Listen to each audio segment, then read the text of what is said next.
답답해서 부동산도 안 보이고 그냥 문 딱 집 막아놓은 것 같이.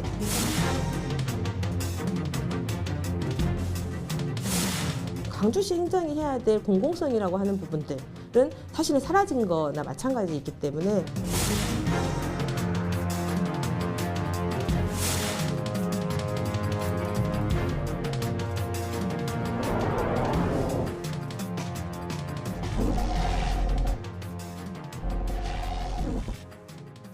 안녕하십니까. 시사현장맥 윤주성입니다.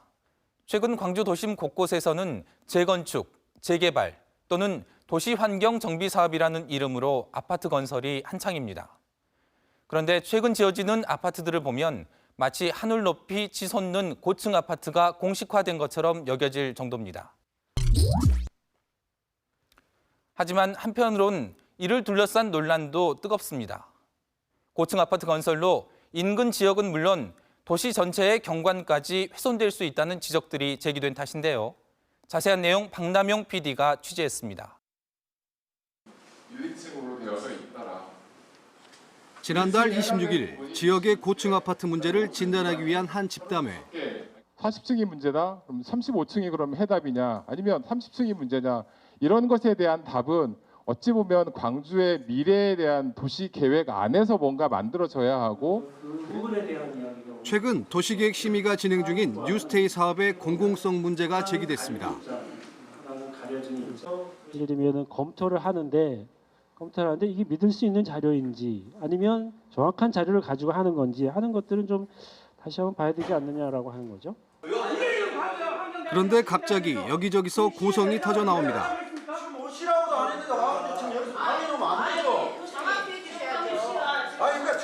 바로 누문동 거주 시민들입니다.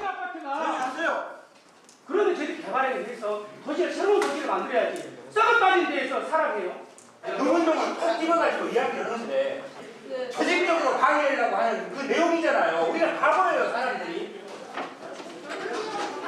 결국 계속된 시민들의 반발로 이날 집담회는 무산됐습니다.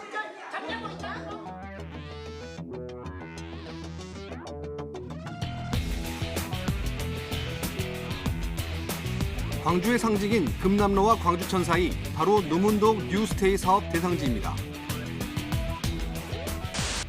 중산층을 대상으로 한 월세 임대주택 뉴스테이 1호 사업의 착공식이 열렸습니다.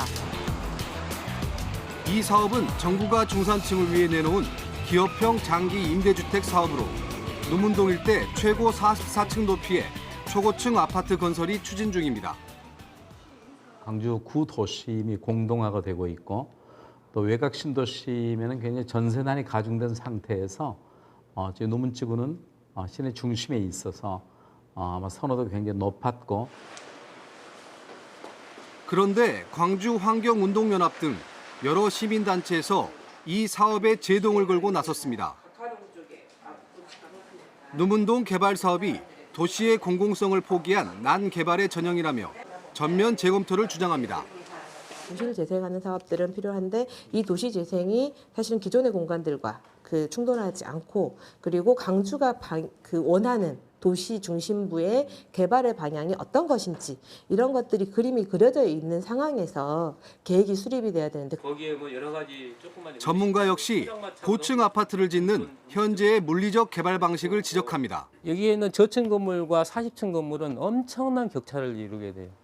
그러면은 이게 도시에서 전혀 안 어울리는 이상한 건물이 들어와 버리는 거죠.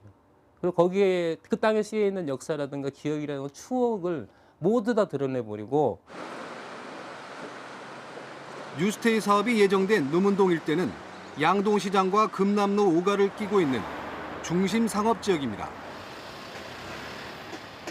이미 지난 2006년 도시환경 정비 사업이 추진됐지만 사업성 미달로 사실상 사업이 중단된 상태였는데요. 때문에 조합 측은 뉴스테이 사업이야말로 노후화된 마을을 재생할 수 있는 기회라며 사업 추진을 더 이상 늦출 수 없다는 입장입니다. 공과 폐가 너무 많아요. 화재 위험도 많죠.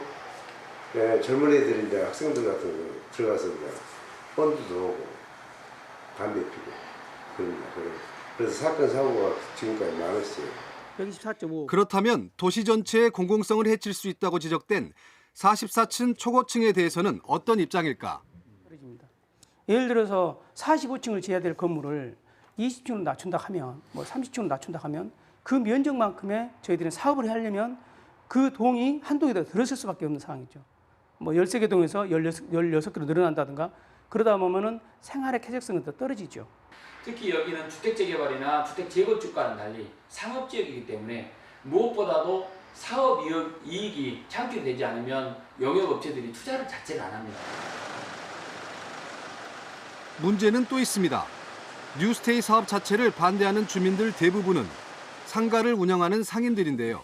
그런 기분이 났어요. 중심 상업지구의 초고층 단지가 들어서면서 이들은 당장 생계를 잃을 수 있다며 막막함을 호소합니다. 중요한 것은 여기 계신 분들이 보다 좀 더 뛰고 공시지가에서 20% 정도 선에서 그런 정도 비용 가지고는 이 상가 가까운 데에서 같은 조건의 이 장소를 구하는 게 쉽지가 않더라고요.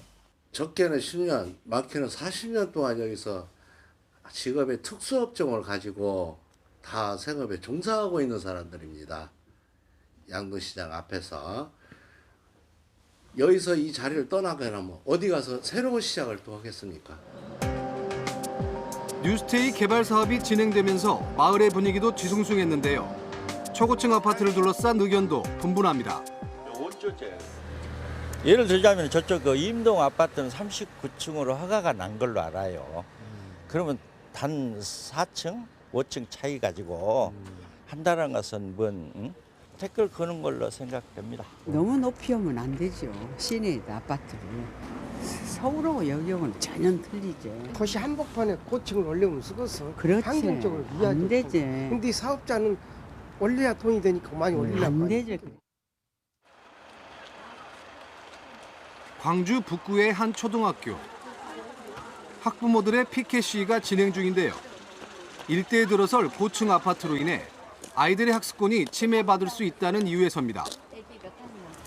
우리 아이들 전학 없이 경양초등학교 꾸준히 다닐 수 있게 같이 이렇게 힘을 모아보자고 지금 열심히 하고 있습니다. 현재 재건축이 추진되고 있는 오남 3단지. 학교를 둘러싼 3면에 최고 29층 높이의 아파트가 세워질 예정입니다. 학교를 빙 둘러 거대한 아파트 숲이 생기는 겁니다. 아파트의 높이만큼 그늘은 길어질 수밖에 없는 상황. 아이들은 이 사실을 어떻게 받아들이고 있을까? 고층 아파트가 지어지면은 햇빛도 안 들어오고 답답하니까 뭐 운동장에서도 뭐 제대로 뭐 체육 같은 걸 즐길 수 없을 것 같아요. 고층 아파트 건설할 때는 또 어떻게 등하교나 이런 걸 어떻게 해야 되는지 잘 몰라갖고 또 위험할 것 같아요. 학부모 대책위는 아이들의 학습권을 고려해 재건축에 앞서 학교를 외곽으로 이전해 신축해야 한다고 주장합니다. 왜냐면 3면이 전부 고층 29층을 짓게 되면 사실 일조권, 뭐 통풍권, 이런 또 조망권 이런 것들이 최악의 상황이 되기 때문에 거대한 아파트 숲으로 둘러싸인 용인의 한 초등학교. 그런데 운동장 절반 이상이 그늘입니다. 학습권뿐만 아니라 아이들의 건강권마저 뺏어가는 고층 아파트. 무엇이 우선돼야 하는지 생각해볼 대목입니다. 아이들을 키울 때는 온 마을의 지혜가 필요하다고 생각하거든요. 근데 저희는 그 온 마을의 지혜를 전부 버리고 오로지 돈벌이 때문에 아이들을 지금 미래를 희생하는 거거든요. 어른들이 조금만 더 아이들 얼굴만 생각해 줬으면 좋겠습니다. 그렇다면 재건축 조합 측의 입장은 어떨까? 조합 측은 학교를 이설해달라는 주장에 대해서 분명한 선을 긋습니다. 그때 당시 2014년도 11월 1일자로 구역지역이 떨어진 것이 학교는 존치하고 순수 우리 단지만 이렇게 재건축하기로 돼 있었습니다. 1차 상정안에 여기에 보면은 여기 이계동을 빼냈습니다. 일조권에 의해서 이계동을. 네, 그래서 200세대가 준 300세대밖에 증책을 못하게 됐습니다. 이미 교육청과 협의된 사항이며 일조권 등의 문제 역시 법적으로 하자가 없다는 겁니다. 이 일조권은 어차피 그 9시부터서 13시까지 2시간. 2시간이면은 이 법적으로 이렇게 그 허가가 나게끔 돼 있습니다. 그래서 만약에 한다면은 도저히 여기는 재건축할 수가 없다는 게. 마치 서로 경쟁이라도 하듯 더 높게 하늘 높이 치솟는 고층 아파트들. 최근 광주에 건설 중이거나 또는 건설 예정인 아파트들 역시 하나같이 고층으로 지어지고 있습니다. 게다가 최근엔 외곽이 아닌 도심 지역까지 고층 아파트들이 파고드는 추세. 광주는 유례 없는 아파트 중심 도시가 되어가고 있습니다. 그 광천동에 그 주상복합했잖아요, 작년에 그 민간기업에서. 근데 그때가 광주가 가장 높은 건물이었거든요. 근데 그때 그 건물이 언론사 건물이었어요. 그래가지고 그 건물이 통과가 된 거예요. 그러니까 이 누문구역도 그 아래로 넣지 않느냐. 거기는 해주고 왜 나는 안 해주냐. 그러니까 명분이 없어진 거죠.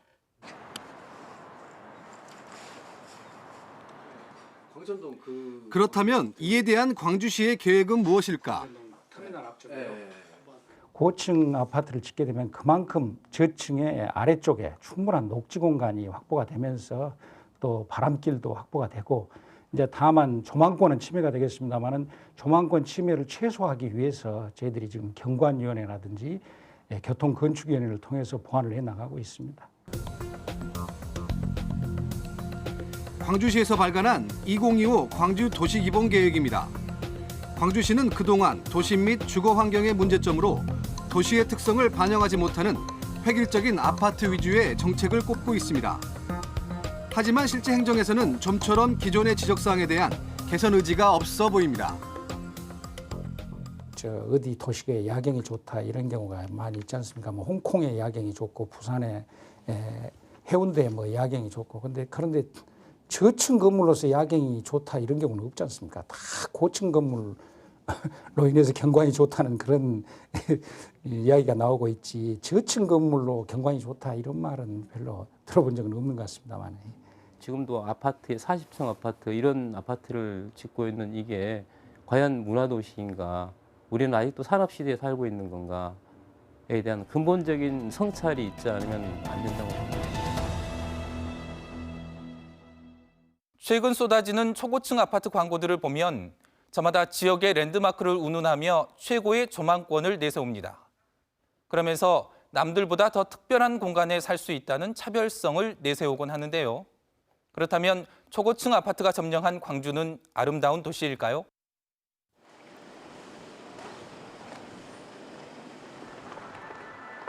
광주 근대문화의 산실이자 인큐베이터로 불리는 양림동입니다. 이미 광주를 찾는 여행객들에게는 필수 코스로 인식될 만큼 광주를 대표하는 문화마을로 손꼽히는 곳인데요. 그런데 최근 마을에 고민거리가 하나 생겼습니다. 앞마을에 들어선 초고층 아파트 때문인데요. 누구보다 양림동에 사는 것이 자부심이었다는 박내순 씨. 요즘은 답답함이 앞선다고 합니다.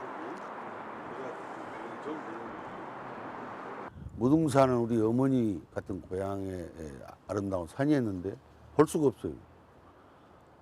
아침에 일어나면 햇빛을 구경할 수 없어요. 새벽빛이었고요. 이제 그런 것들이 아마 시야 방해, 경관 방해를 해서 무등산을 너른 병풍 삼아 여유를 만끽했던 시절은 이제 말 그대로 옛 이야기가 됐습니다.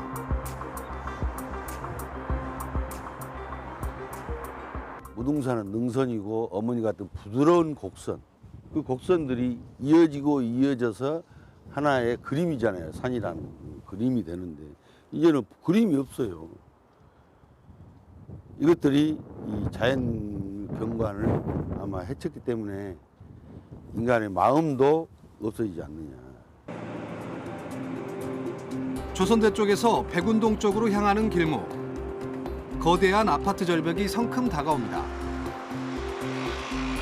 광림동 쪽에서 구도심을 바라보는 방향에서는 기존의 아파트까지 더해져 스카이라인이 굉장히 위협적입니다.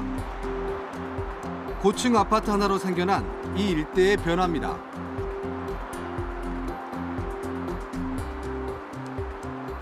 너무 답답해요.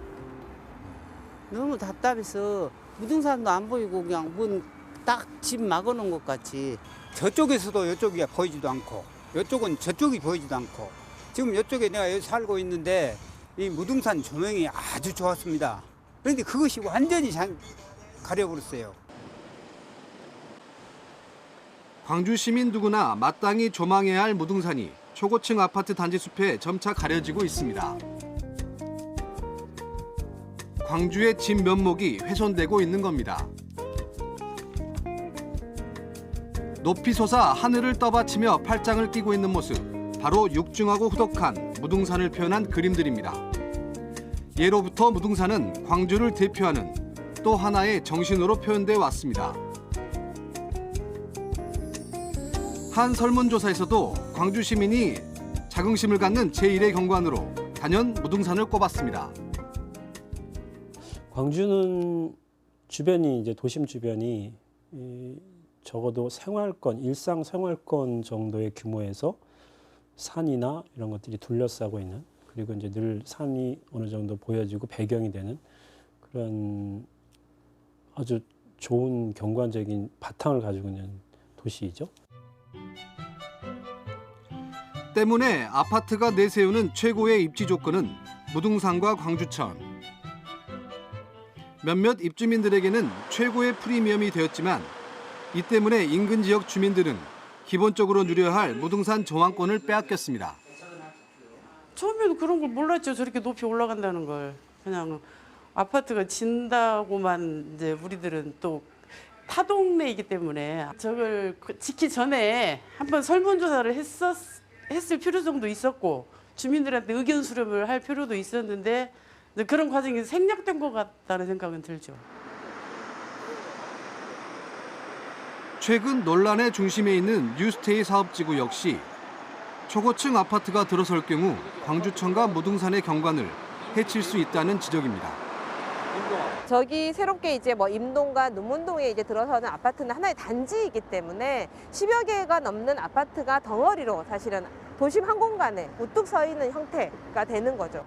가장 아쉬운 것들은 사실 이렇게 천변에서 조망하고 천변의 왼쪽 편에 이제 사실은 주민들이 그동안 이제 조망했던 그런 도시의 풍경, 무등산과 그 도심 금남로 주변에 이제 낮은 건물들이 이루어내는 도심의 풍경들 자체가 변화될 수밖에 없는 상황에 놓여 있습니다. 그렇다면 실제 모습은 어떨까? 제작진은 조선대 건축학부 염대봉 교수팀과 함께 시뮬레이션을 통한 결과를 도출해봤습니다. 완전히 거대 장벽을 만들고 있어요.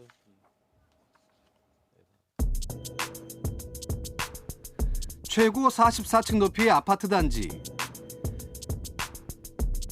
양림교와 발산교에서 조망한 시뮬레이션 결과는 예상대로입니다.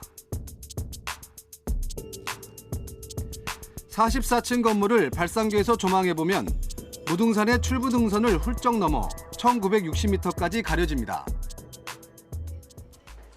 그렇다면 도시경관을 좌우하는 고층 아파트의 경우 사업 승인은 어떻게 이루어지는 걸까?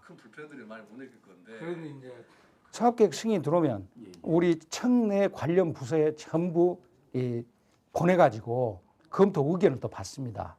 그래서 거기에서 지적된 내용에 대해서 또 보완을 시키고 또 아까 또 전문가로 구성된 도시계획위원회, 경관위원회, 교통건축위원회 3단계 위원회를 또 거쳐서 보완을 시키고 그래서 최대한 보완을 한 다음에 그 다음에 사업계획 승인을 해주고 있죠. 광주시가 각종 심의의 기준으로 삼는다는 내부 자료. 내용은 너무 포괄적이고 뉴스테이 사업 같은 주거 환경 정비 사업은 예외 조항으로 되어 있습니다. 때문에 전적으로 도시계획 심의에 의존할 수밖에 없는데요. 하지만 심의를 통해 부결된 경우는 최근 3년간 단 한 건도 없습니다. 위원회 심의는 항상 원안, 가결, 조건부 심의, 유보, 부결 이런 어떤 절차들이 있는데 조건부라고 하더라도 조건이라고 하는 건 그런 조건을 충족해 오면 가결되는 절차로 가는 거니까요. 정상향의 문제든 심지어 한 도시계획 심의위원은 심의 자체가 사업 승인을 위한 통과 의뢰라고 고백합니다.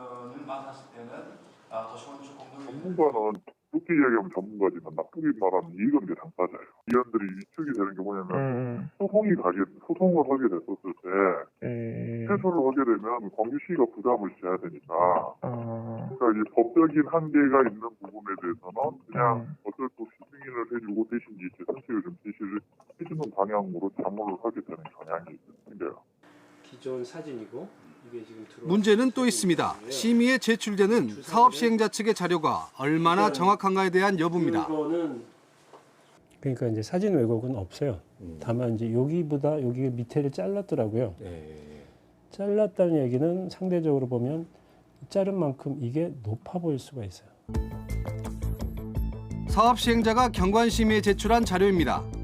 사진 아랫부분이 잘려나갔고 시뮬레이션된 아파트의 높이가 실제 지원보다 낮게 책정된 것처럼 보입니다.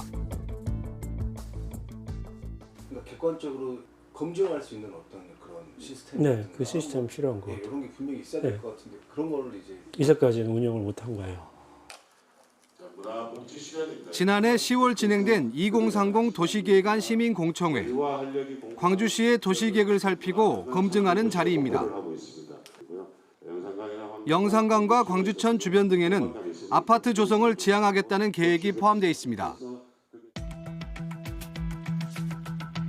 또한 무등산과 어등산을 주요 조망축으로 놓고 도심 지역에 대해서는 경관 중점 관리 지역으로 계획하고 관리하겠다는 계획도 포함됐습니다.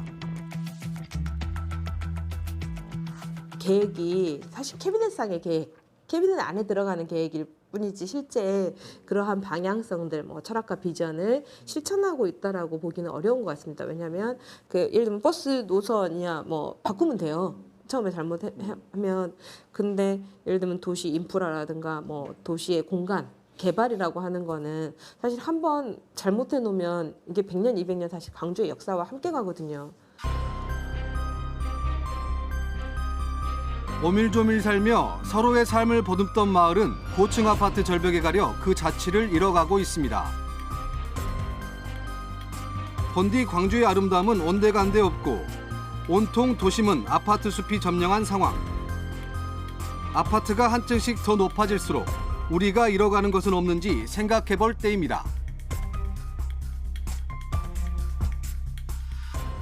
얼마 전 윤장현 시장은 신년사에서 광주를 보다 좋은 도시 모델인 공존도시로 바꿔 나가겠다는 포부를 밝혔습니다. 하지만 앞서 확인한 광주시의 현재 도시계획 행정은 기존의 도시개발 패러다임을 바꾸기에 그 어떤 원칙도 기준도 없어 보였습니다. 윤 시장이 밝힌 것처럼 환경적으로, 문화적으로 더 매력적인 광주를 만들기 위해서는 보다 구체적인 도시계획 가이드라인을 만드는 일부터 시작해야 할 것입니다. 수사 현장맥 여기서 마칩니다.